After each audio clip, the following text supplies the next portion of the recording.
Welcome all of you to Bhakti Sangha conference call. Today we are fortunate to have His Grace Sukumar Gaur Prabhuji on the topic of Srimad Bhagavatam 4.14.4 onwards. I would like to add brief introduction of Prabhuji. His Grace Sukumar Gaur Prabhuji came into Krishna consciousness in the year 2003, specifically when he was in the final year of his mechanical engineering in Pune. What attracted him in Krishna consciousness was its philosophy. As Krishna says in Bhagavad Gita, there are four kinds of people one of them is who is inquisitive to know about the truth. And Prabhuji falls in this category. He also had a lot of questions when he came to Krishna consciousness movement, and the best part is he found the answers to be very deep, based on logic and this info. In the words of Sukumar Prabhuji, this Krishna consciousness philosophy is very practical and can be applied by anyone from any walk of life. He is a disciple of His Holiness Radhanath Swami Maharaj. As a sannyasi, he has been serving Sri Sri Radha Madan Gopal in Nasik, India for many years. He is sincerely serving Srila Prabhupada mission by preaching in various forms, be it Gita Amrit class or at his local temple or book distribution or through 5-minute YouTube videos on day-to-day lessons from Bhagavad Gita. Thank you for taking your time, Prabhuji. Thank you very much for joining, Prabhuji. Dandavat Pranam. All glories to Srila Prabhupada. All glories to Guru Maharaj. Very much for taking your valuable time and giving us this preaching this morning. Hare Krishna. Thank you so much, Mataji. Am I audible, Mataji? Can all hear me? Yes, Prabhuji. Okay, Mataji. Thank you so much. So we'll start for the today's session, Srimad Bhagavatam class. The shloka given is from 4th canto, 14th chapter, 4th shloka.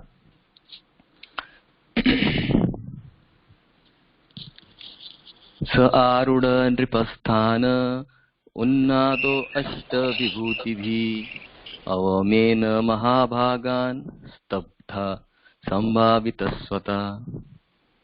Translation and purport by His Divine Grace, A.C. Bhaktivedanta Swami Srila Prabhupada. Translation. When the king ascended to the throne... Prabhuji. Sorry to interrupt. But your camera is not on.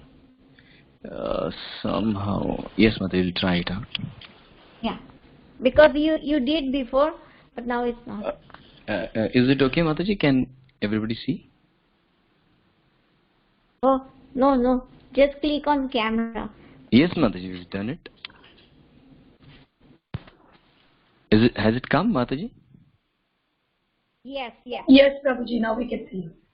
Okay, Mataji, thank you. Translation by Srila Prabhupada. When the king ascended to the throne, he became all-powerful with 8 kinds of opulences. Consequently, he became proud. By virtue of his false prestige, he considered himself to be greater than anyone. Thus he began to insult great personalities. Purport by Srila Prabhupada. In this verse, the word Ashta Vibhutibhi, meaning by 8 opulences, is very important. The king is supposed to possess 8 kinds of opulences. By dint of mystic yoga practices, king generally acquired these 8 opulences. These kings were called Rajarishis, kings who were also great sages. By practicing mystic yoga, a Rajarishi could become smaller than the smallest, greater than the greatest, and could get whatever he desired. A Rajarishi could also create a kingdom, bring everyone under his control, and rule everyone. These were some of the opulences of a king. King Vena, however, was not practiced in yoga, but he became very proud of his royal position. Nonetheless, because he was not very considerate, he began to misuse his power and insult great personalities. Om Ajnanatirmirandasya Jnananjana Shalakaya Chakshurun Militam Yena Tasmai Shri Gurve Namaha Shri Chaitanya Manobishtam Stapitam Yena Bhutale Swayam Rupa Kadamahyam Dadati Swapadantikam Vandeham Shri Guru Shri Yuta Padakamanam Shri Gurun Vaishnavamscha Shri Rupam Sagrajatam Sahagana Raghunathan Vitam Tam Sujivam Satvaitam Savadutam Parijana Sahitam Krishna Chaitanya Devam Shri Radha Krishna Padan Sahagana Lalita Shri Vishakhanvitamscha He Krishna Karuna Sindhu Dinabandhu Jagatpate Gopesha Gopika Kanta Radha Kanta Namostute Tapta Kanchana Gaurangi Radhe Vrindavaneshwari Rishabhanu Sute Devi Pranamami Haripriya Vancha Kalpatarubhyascha Kripa Sindhubhya Evacha Patitanam Pavanebhyo Vaishnavebhyo Namo Namah Namo Om Vishnupadaya Krishna Prashtaya Bhutale Srimate Bhaktivedanta Swami Natanamine Namaste Saraswate Devi Gauravani Pracharini Nirvishesha Shunyavadi Paschatya Desha Tarini Jai Shri Krishna Chaitanya Prabhu Nityananda Shri Advaita Gadadhar Shri Vasadi Gaura Bhakta Vrinda Hare Krishna Krishna Krishna Hare Hare Hare Rama Rama Rama Hare Hare Hare Krishna. So welcome all devotees for our morning session. I am grateful to all the devotees here for allowing me to speak something on Srimad Bhagavatam. Am I audible, Mataji? Is it okay? Hare Krishna? Yes, Prabhuji. Okay, Mataji, thank you. So, this is one of the very wonderful groups that I have come across. And all devotees are so creative and constantly something or else is going on, all devotional activities for various groups of devotees, may they be small children to elders, wonderful dramas, and so much is happening on this group. So I'm really grateful to all the devotees, Vaishnavas, Vaishnavis, for creating such a wonderful facility for devotional service online. And so many wonderful speakers were arranged in last few days with such vast knowledge has come across, and I felt so small when I was hearing to some of the wonderful speakers, and at the same time I was also feeling proud that I'm connected to the Gaudiya Parampara. So once again I thank all the devotees of this wonderful group. So let's have a quick recap of what has happened till this event. In chapter 12, we all saw that Dhruva Maharaj goes back to Vaikuntha. Chapter 13, we see that Vidura then starts in the onset of the chapter 13, Vidura inquires about Prachetas. And then Maitreya Rishi describes about the descendants of Dhruva Maharaj.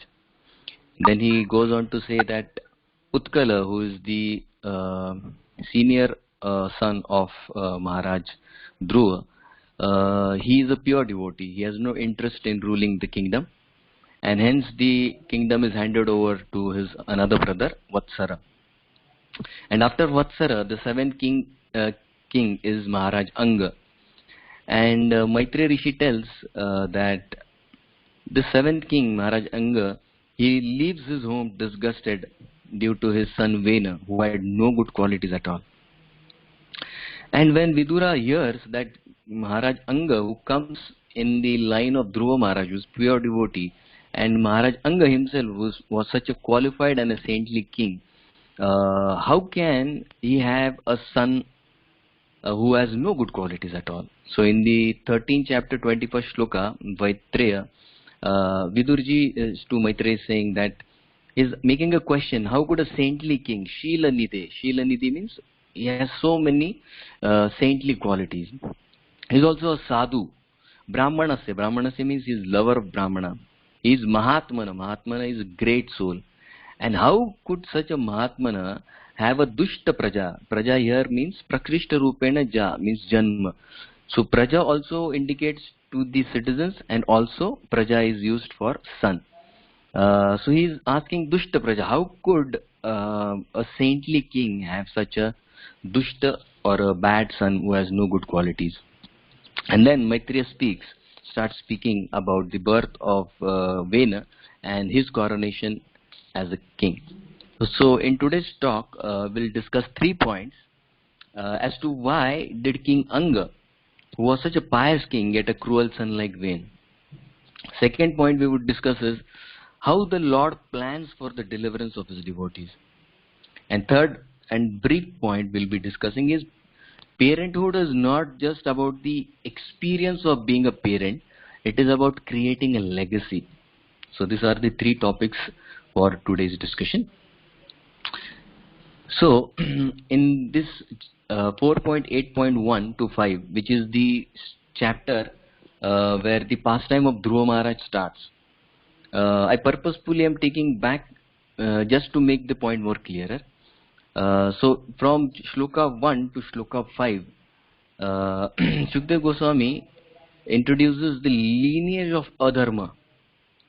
And Adharma is the son of Lord Brahma. And in only 4 shlokas, he is giving the brief lineage of Adharma. So Adharma is son of Brahma, is married to Mrisha. Mrisha is falsity. And they have 2 sons, 1 son and 1 daughter. And this whole lineage is called unnatural combination due to the simple reason that there is marriage between brothers and sisters. And the 5th in this lineage comes as Mrityu, that is death, and Bhiti, that is fear. These both are siblings and they get married, and 1 more combination comes.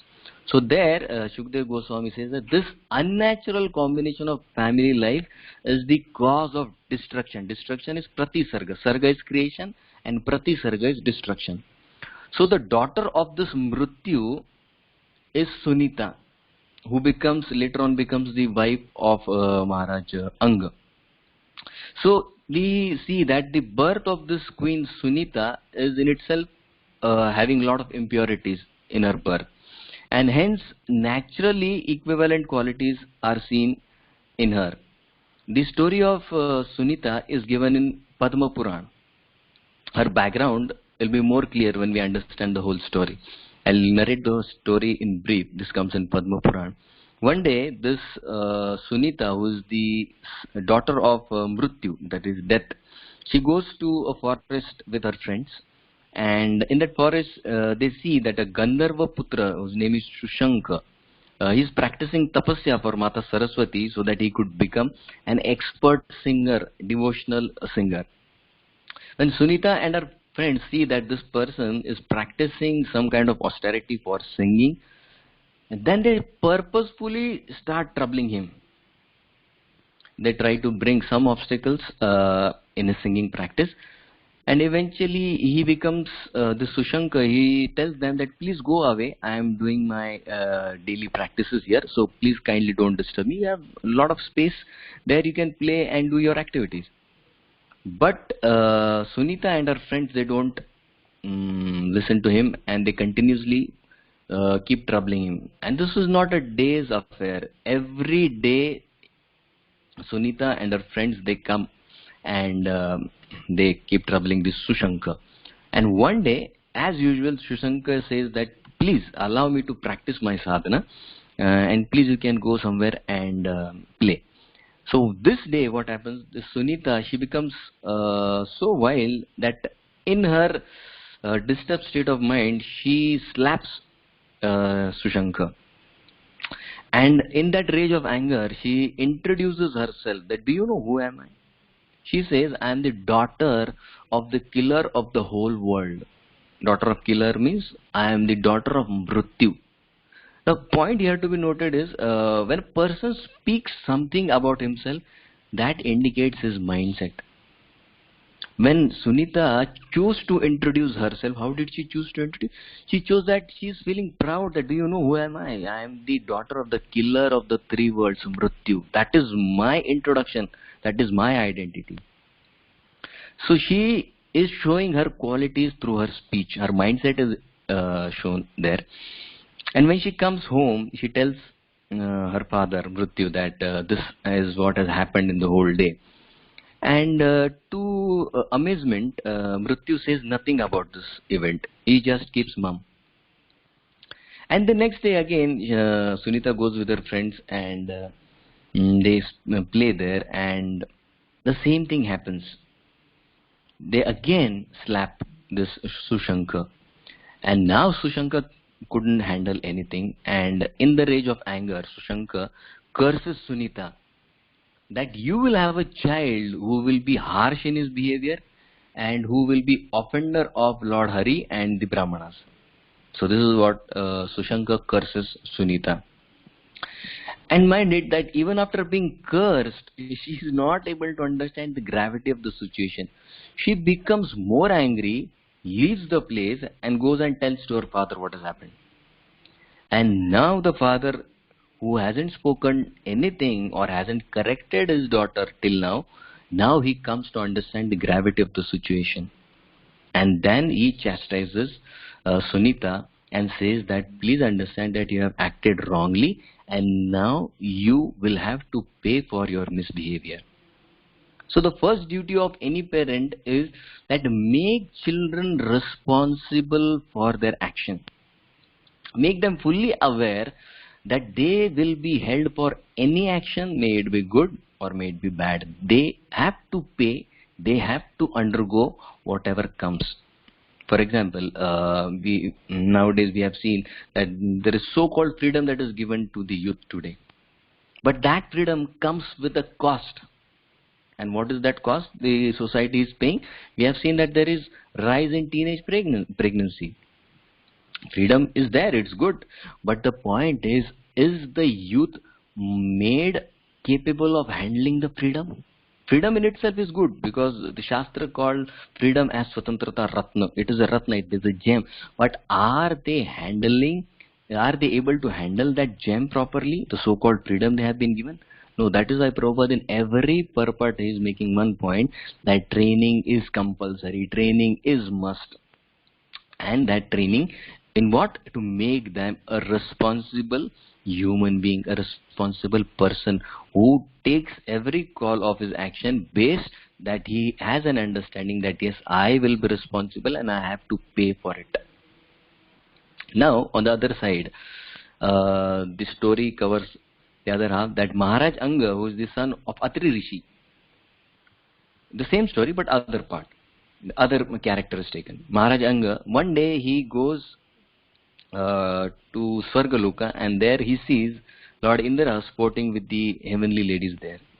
And when he sees that incident, he feels that, oh, I also should have a son who has all these facilities for enjoying the material opulence. Now the point to note here is, Anga's desire is not to have a saintly son. His desire is to have a son who can enjoy all material opulences. And with this desire in mind, Maharaj Anga comes back home and asks his father that I have such a desire to have a son who is as royal as King Indra. So what should I do to get a son like this? And there Atri Rishi he tells that you should perform tapasya and gain the favor of Lord Krishna.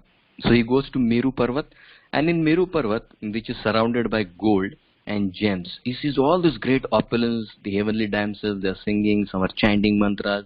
But in all this, he is completely focused with one desire, that I have to have a son who is glorious and having opulences like Indra.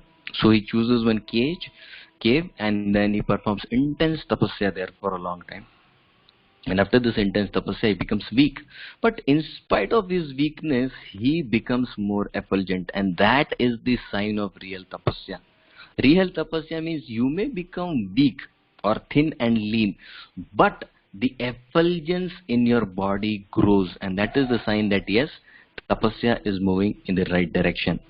And when his tapasya is completed, Lord Vishnu comes before him and then he says, yes, please ask for a benediction. Now the point to be understood here is that Maharaj Anga is descendant of Dhruva Maharaj, who is pure devotee. Dhruva Maharaj also had darshan of Lord Vishnu.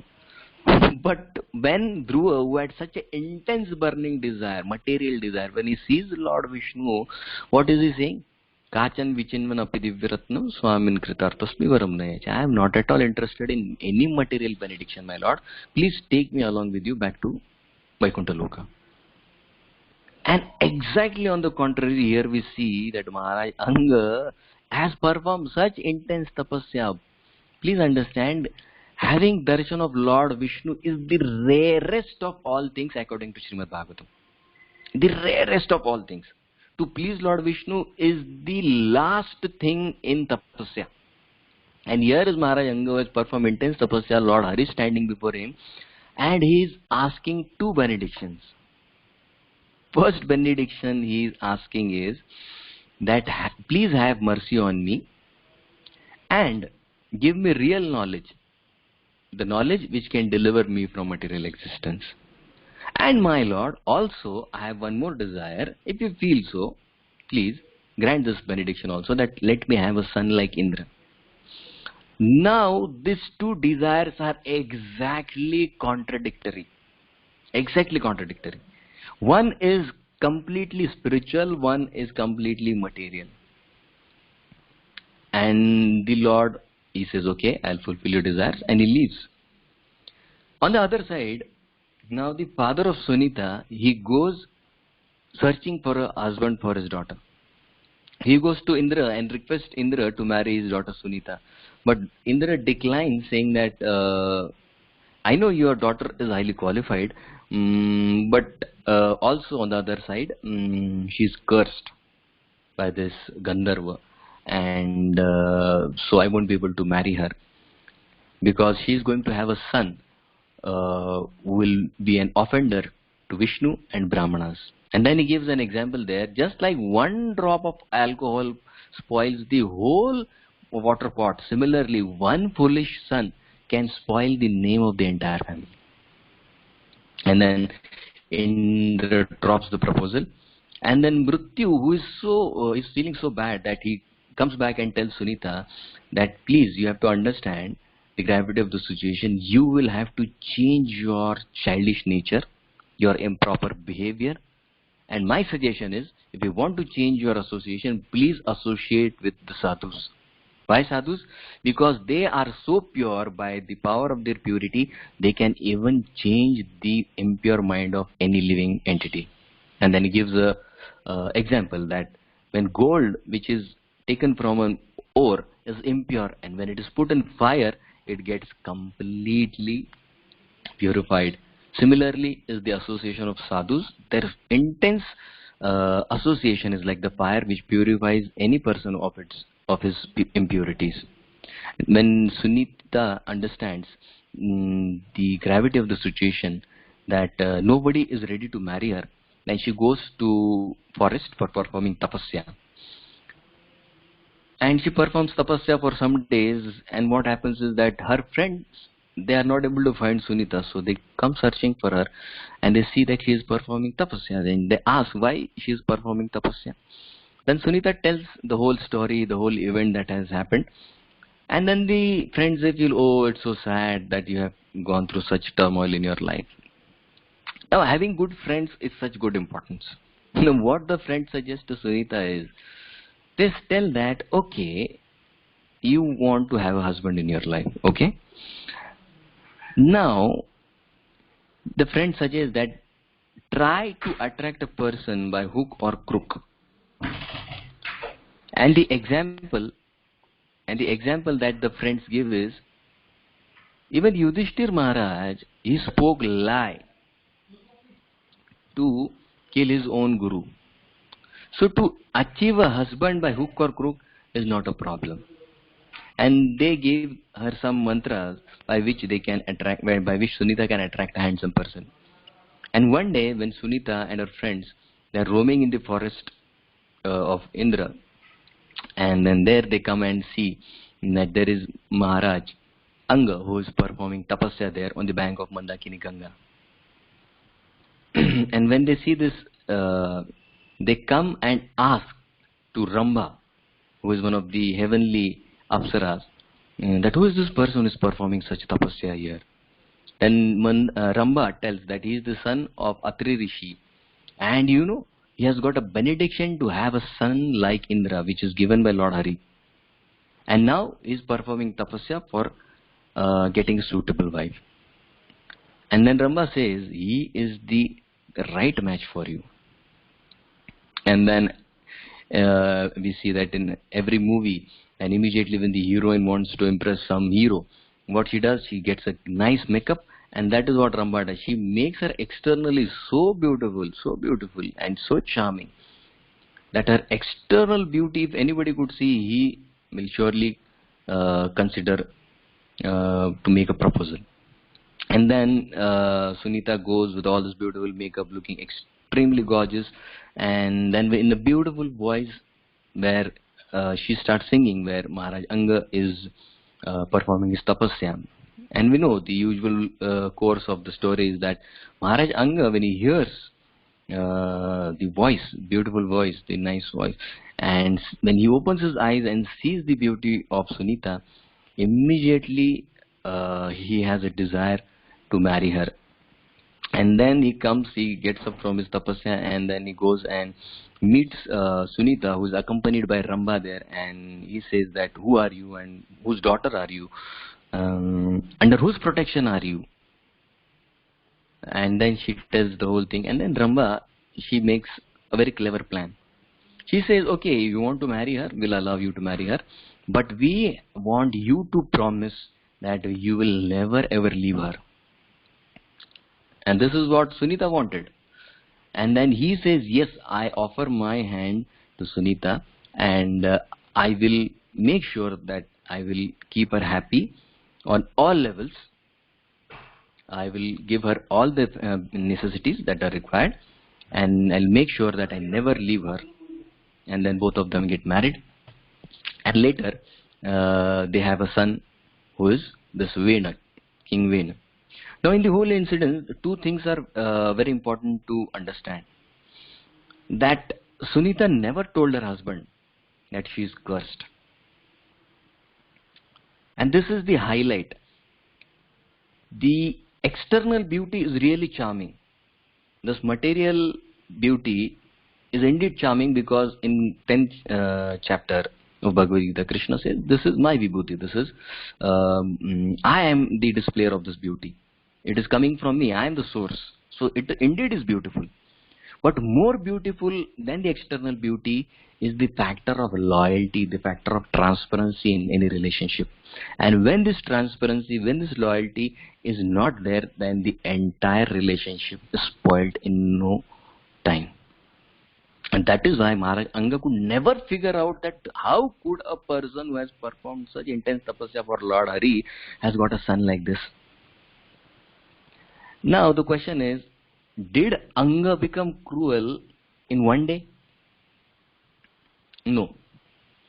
Padma Purana explains that just like in Gita, we have the chapter 16 which speaks about Daivi Asura Sampada, divine and demoniac qualities. Any conditioned soul who is in this material world has both demoniac qualities and divine qualities which are latent in him. Latent means they are hidden. Even Vena had both qualities, good and evil in him. How come? Good, because he was born from a yajna. That means he had some qualification, because of which when the paisam came, his mother drank it, and then he was born. And how come bad qualities? Bad qualities came from his mother's side, because we saw the whole history. What qualities his mother displayed when she was a young person, and how that affected his life. So that traits were carried in Anga as well. So what makes such a difference? That a person who is born from the Yajna Phala can behave so bad. So just like I told you, there are both qualities in a person, good and bad. The factor that influences good qualities or bad qualities is the association. Padma Puran explains, when Vena came in contact with some atheistic sadhus who were non-believers of Vedas and Brahmanas and Vedic culture, and when he constantly heard from them that only compassion to humanity is the real thing and that there is no God, the constant association of the atheistic people gradually turned Vena into an atheist, a non-believer of God, a non-believer of Brahmanical and Vedic culture. Initially, he had those traits of being cruel, because as Bhagavatam explains that he used to torture other kids. But what intensified it was this association. So his good qualities eventually got covered, and the negative qualities were fed so strongly that he became such a cruel ruler that he used to torture and kill people.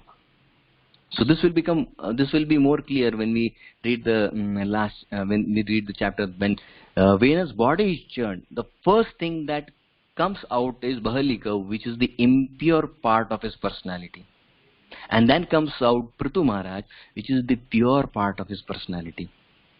So Vena had both good and bad, evil and good, both were existing, but good got covered due to the bad association. So association helps fructify those qualities. Daivi Asura Gun, both are there, but the quality of association will bring out.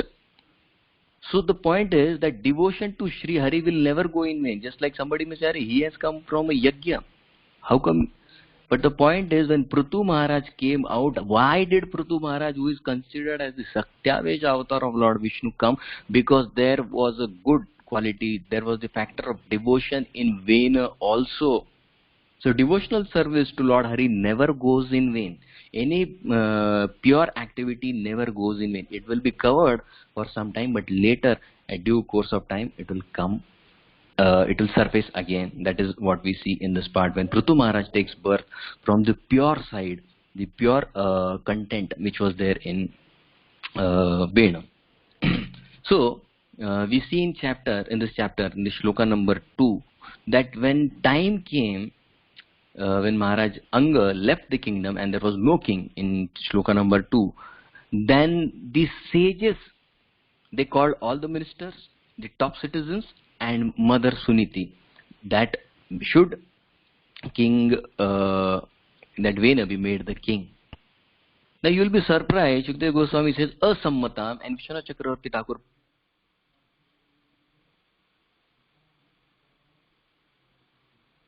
Hare Krishna. Yes, Prabhu. Can you hear, Mataji? Yes, Prabhu. So the word Asammata, Vishwanath Chakravarti Thakur makes it clear that even his mother was not ready to make Vena the king. Now why is it so? His mother was the only person who knew that she was cursed, and the curse was fructifying, which she could easily make out by the behavior of Vena. So Shloka 3 describes that Vena was so horrible, the effect of curse was showing up so badly that when the rogues and thieves of the kingdom then were troubling the citizens so badly, when they heard that Vena is the next king, immediately from the next moment the whole kingdom was bereft of thieves and rogues. Only one thief was left, that was Vena. Everybody gone, nobody is there.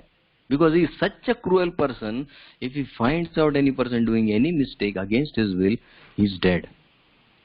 And that is how Vena, who is now enthroned, even when Mother Suniti was not ready to enthrone, the sages take a call, taking into consideration that there is no king, a bad king is better than no king. A bad ruler is better than no ruler. We are not saying that ruler has the ruler should have certain qualities. That is true. But if time comes, if there is an emergency, a ruler is must, because the people have some fear that somebody is there, some authority is there, and that authority keeps the people in line of the social norms. Now Shloka 4 describes that when Vena came into power, he became so proud.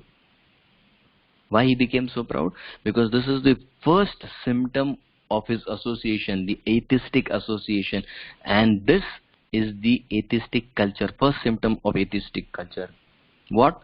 No God means no controller means I am the controller of my own life. No God means what? Nobody is there to watch what I do, I will do, as I like, I will behave as I want. The factor of responsibility is immediately withdrawn from the behavior of any individual. He feels that I am not answerable to anyone. Thus, what is the result? This society becomes insensitive, desensitized to the feelings of each other. And that is how this, what we call in modern terms, the use and throw culture begins. And the first starting is that when the ruling or authoritative person is removed from the picture, people feel that I am the authority and I am not responsible. I will not be held responsible for my action. Now, the second point here is, which we have to cover, is that how did Narad Muni glorify the Lord? When in the 13th chapter, when this question is asked, that Narad, our Shukdev Goswami says that please, Maharaj Parikshit says, please glorify the Lord. We are eager to hear about the Lord. And in this Maitreya Vidur Samvad comes, and then Maitreya Rishi speaks about the pastimes of Anga and Vena. But somebody may say, we are told that you will be speaking about the glories of the Lord, and how come such a demoniac person you are glorifying here in this pastime? So the point here to be noted is, content has some intent also. Content has some intent also. Just like the Srimad Bhagavatam, which is the Amal Puran, the content in Srimad Bhagavatam has some intent. What is that intent? To highlight from every event of the Srimad Bhagavatam the loving emotional exchanges between the Lord and his devotees. That is the only purpose of reading Srimad Bhagavatam, and that is what we call as the Paribhasha Sutra. What content Srimad Bhagavatam is presenting, what is the intent of that content? To highlight the emotional exchanges, the loving exchanges between the Lord and his devotees. Now somebody may ask, how come the Lord is allowing his devotees to go through such a harsh event that Maharaj Anga left kingdom without even telling his wife? The previous shloka says that she was in complete deep sleep. Deep sleep means what? A person is not bothered about what is happening. But Maharaj Anga could not sleep, but his wife was sleeping peacefully. Deep sleep. Shukdev Goswami uses this word there. Prabhupada translates it like this. But Maharaj Anga could not sleep. He is feeling that I desired a son like Indra, but what I got is exactly opposite. And at the in the dead night, he leaves his room. So Lord, what was there in Lord Vishnu's mind in allowing Maharaj Anga to go through this event? When Maharaj Anga, as we saw in the beginning of the story from Padma Purana, two benedictions Maharaj Anga asked. He desired a son like Indra. And on the other side, he is saying, please free me from this material bondage. These two benedictions are exactly opposite. And Lord is amazed that how come a descendant of Dhruva, who is my pure devotee, is asking for some petty material enjoyment. Srila Prabhupada, in his purport in the incidents of Atri Rishi and Mata Anusuya, Prabhupada makes this statement that a devotee should not even desire to have a son like the Supreme Lord, because Atri Rishi and Mata Anusuya desired a son, that they have a son like, not the Lord, like the Lord. And that is why they got Lord Dattatreya, who is the partial incarnation of the Lord. They didn't get the Lord as their son, they got the partial incarnation of the Lord. So Prabhupada is highlighting that the devotee should not even ask benediction that we want the Supreme Lord as the son. No, our first business is to return back home, back to Godhead. So the whole point in this event is why the Lord allowed Maharaj Anga to go through all this event is so that eventually he could get completely detached from his desire, which was so strong and so burning that he desired a son like Indra. So the foundation of fulfilling this desire, Lord Vishnu kept his first desire to free him from this material world, and on top of that he built a building of giving him a son who was powerful like Indra, but who could eventually lead him to what? To freedom from material bondage. So the whole event was covered by Lord Vishnu so that he could make sure that Maharaj Anga gets the real feel of the material world. Because Prabhupada always used to say, even if you have a small desire, you will have to come back. Even if it is eating prasadam, you have to come back. And that is why, to completely eradicate all the material desires, he had to go through such a turmoil. So, the third point and the last point that I am trying to highlight here in this whole event is that it is not just about becoming a parent. Please understand.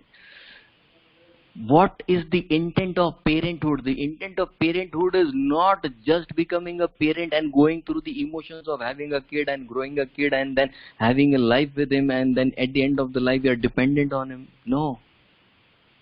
Just like somebody asked a very wonderful question.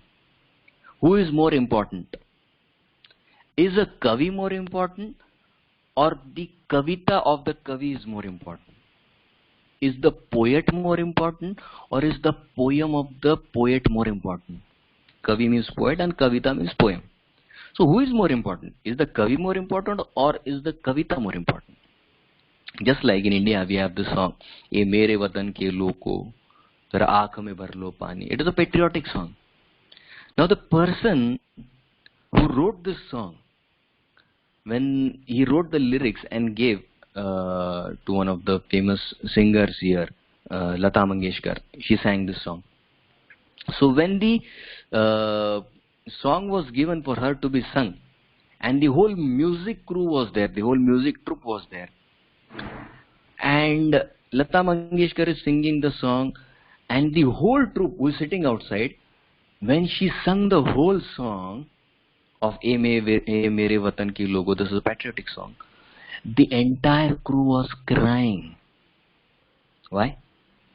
Because that poem had such deep emotion, such deep meaning, such proper words to churn the patriotic spirit of every individual, was churned by that song.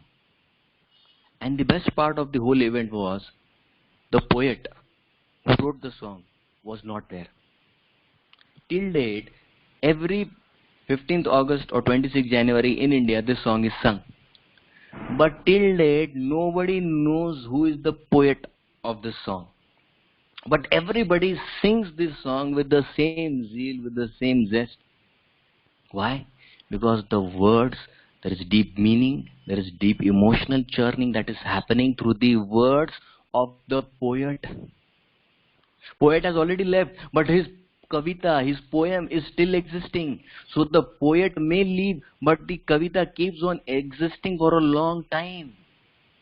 Just like a teacher, the teacher dies, but he lives in this world or in the minds of the people through his students, through the qualities that he has inculcated or developed in the students. And that student adds value to the entire society. Similarly, these two examples why I gave, parents will leave the world in due course of time. But the parents will be remembered in the world through the progeny they have given to the society. The contribution of Grahastha is the quality of the progeny, maybe a son or maybe a daughter, and how they contribute to the society. Are they contributing towards a healthy society, or are they contributing for disturbance in the society? That is the contribution. Parents will leave this world, but their progeny will keep their mark in this world. The whole society will remember the parents because of their kids.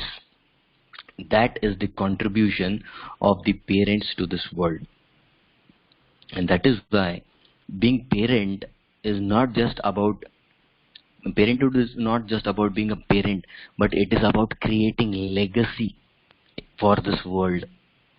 Legacy of qualities, legacy of a wonderful example that the world can follow. This is the legacy that parents are supposed to create through their progeny. And that is why, even if time comes Just like we saw in the case of Sunita, she wasn't corrected first time. So she kept on making mistakes. And the mistake landed up being so bad that eventually she was cursed. How she was cursed? She was cursed so badly that what contribution she was going to make in the society was so worst, so bad, that it affected the entire society. And that is what a devotee community needs: pure progeny. And that contribution comes through the purity of the grihasthas. And that is the intense need to Srila Prabhupada's society today. Most of the devotees who are joining ISKCON have joined ISKCON when they have already crossed their teenage. But we want leaders who have taken birth from devotee parents. Why? Because they have all the necessary qualities to move the mission of Lord Chaitanya ahead. The purity is required, the integrity is required, the loyalty is required, the attraction for the Shravan and Kirtan of the Supreme Lord that is required. That will come through purity, that will come through sadhana. Otherwise, what will happen is, if the leaders are not proper, then eventually they will have to be cursed.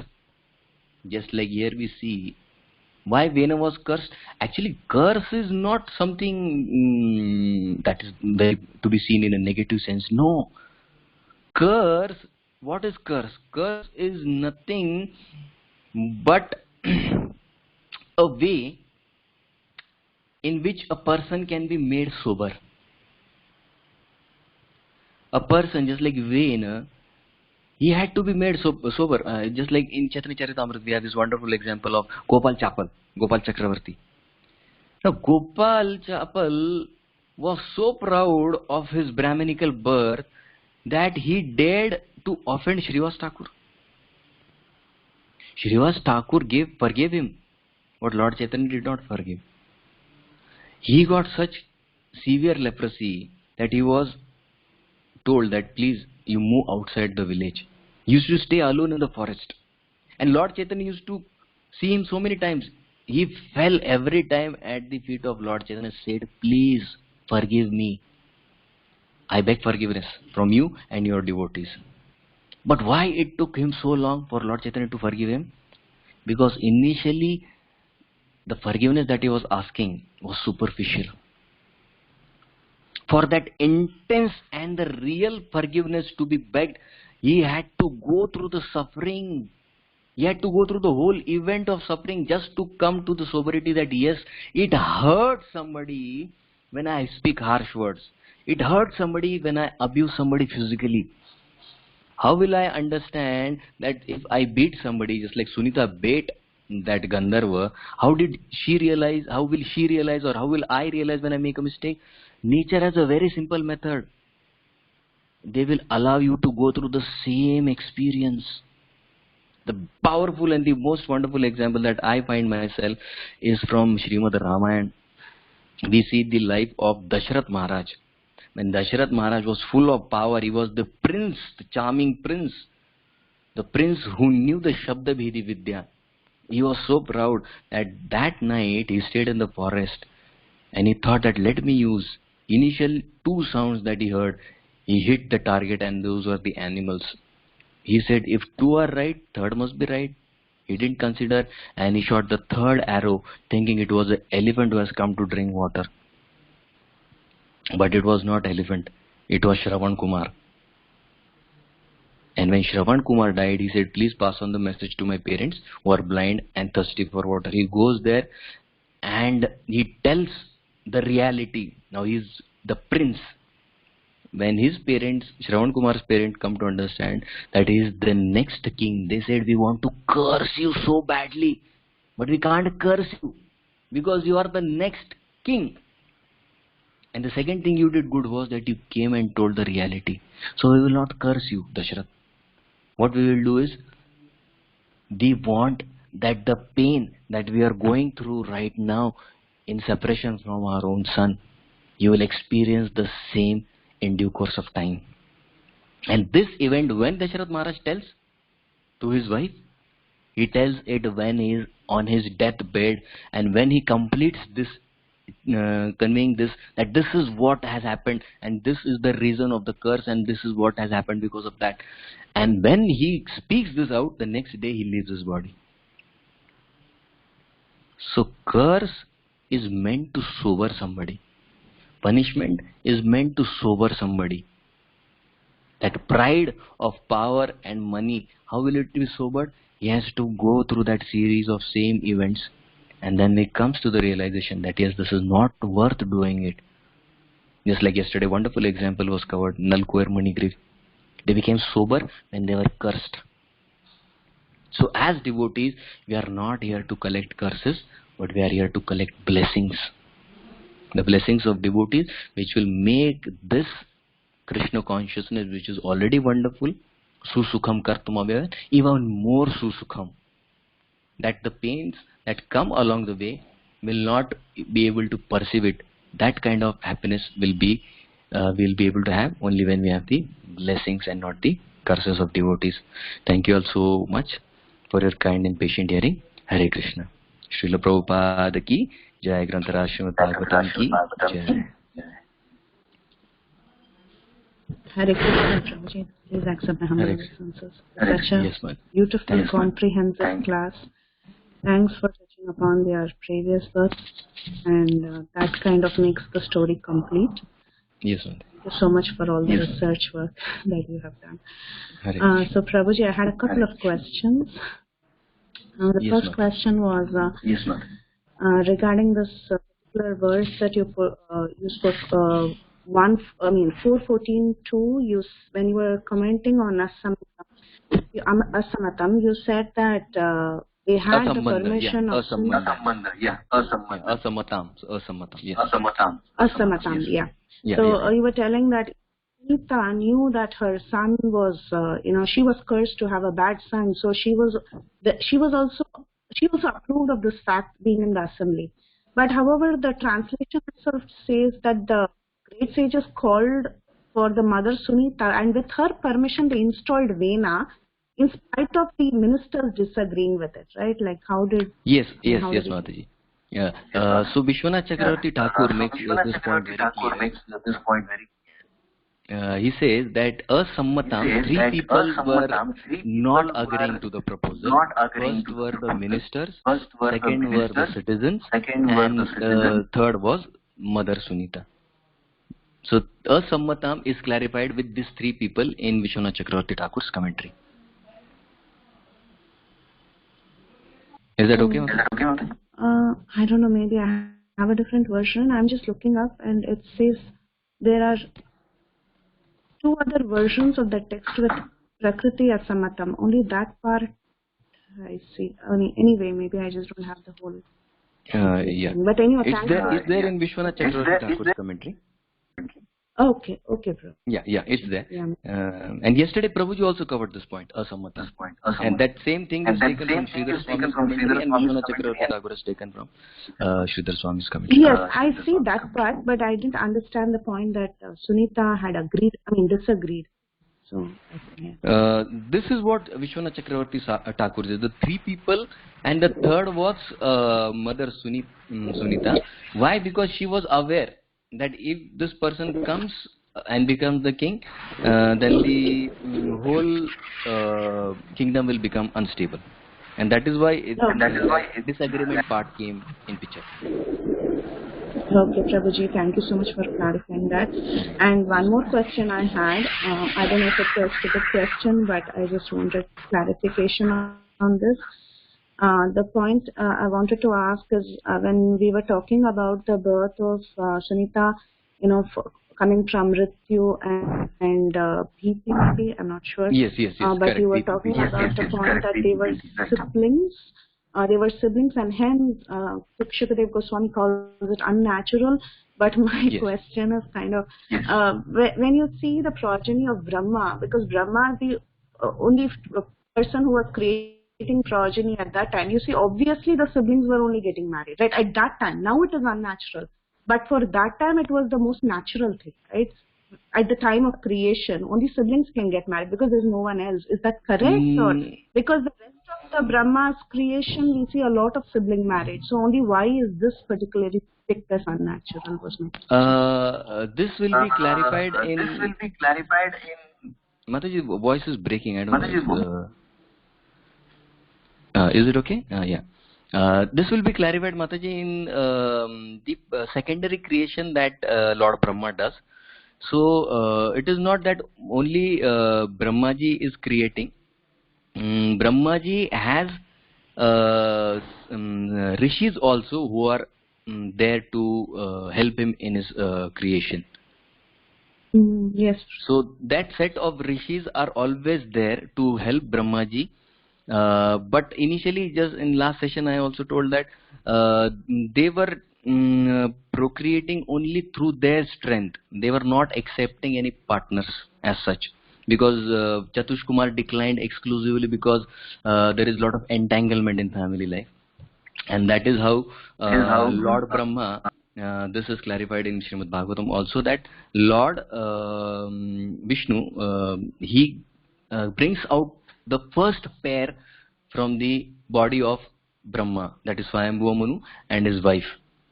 And before Lord Brahma's eyes, they have a relation, and that is how Brahma understands that the procreation will happen through this way.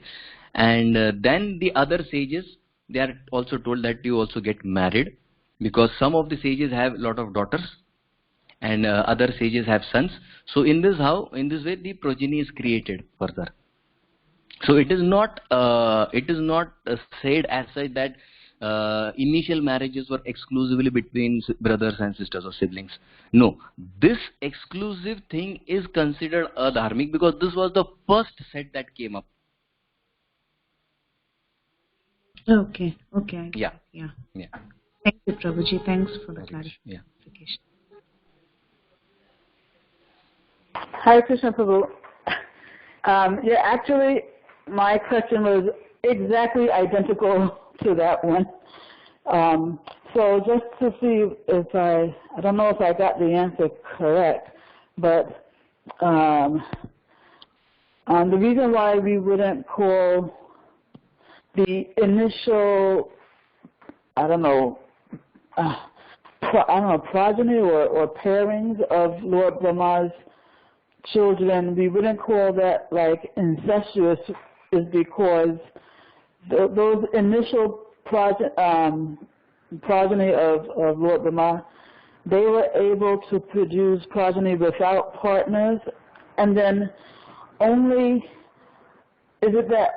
after let's say that first round of children who were able to produce progeny on their own, after that, then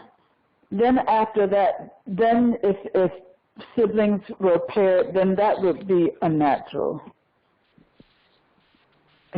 No, I know I didn't say it so clearly, but yeah. Can you repeat the question so that we can understand? Yeah. So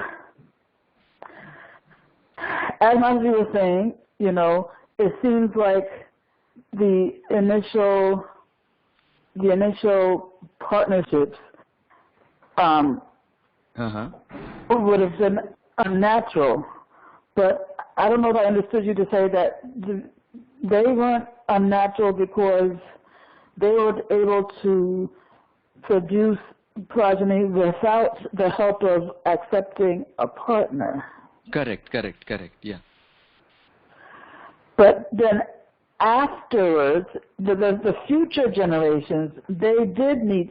So in other words, if you need the help of a partner, right, then progeny that's produced of such relationships, those would be considered unnatural. So it's not unnatural if you don't need help of partner to produce the progeny. And then those, something like that.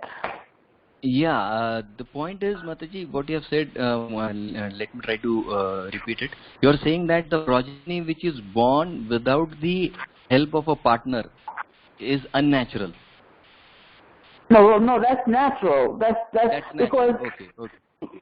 yeah, that's natural because But if two people, they need each other. They need to accept a partner to produce a progeny, right?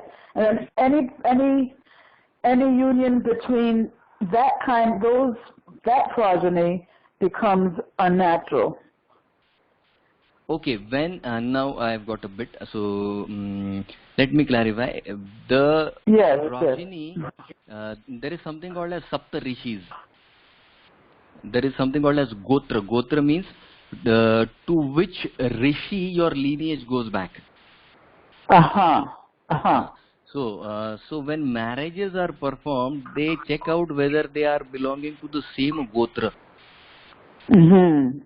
So if they are belonging to the same lineage of the rishis, Saptarishi, any of the seven rishis, then that marriage is also having some defect because it is not a very natural, because they are belonging to the same lineage. Yes. And that is how we even modern science agrees with the point that there should not be any relation or marriage between close relatives, because then it is directly seen in their genetic patterns. The child may have some deformities that come up, and that this is the same reason why the unnatural progeny comes up in the picture. Okay. Yeah. Okay. So that is traced back to the Saptarishis. Okay. All right. Very nice clarification.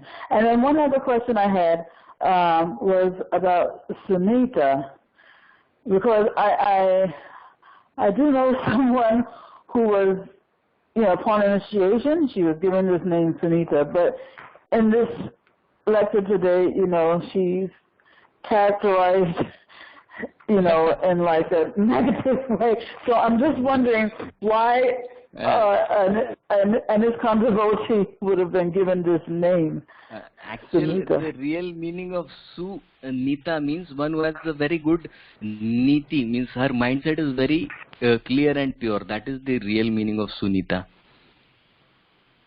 And that is why maybe she must have got that name, Sunita.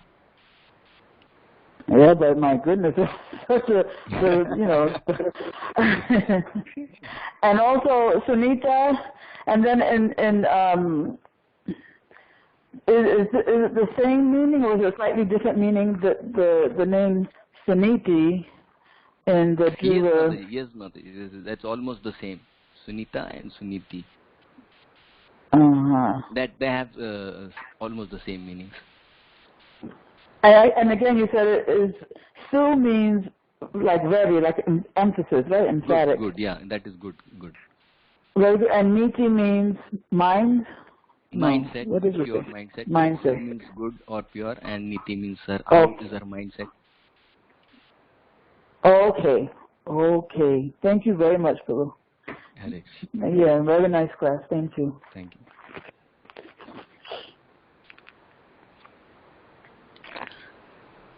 Hare Krishna. Is that okay, Mataji?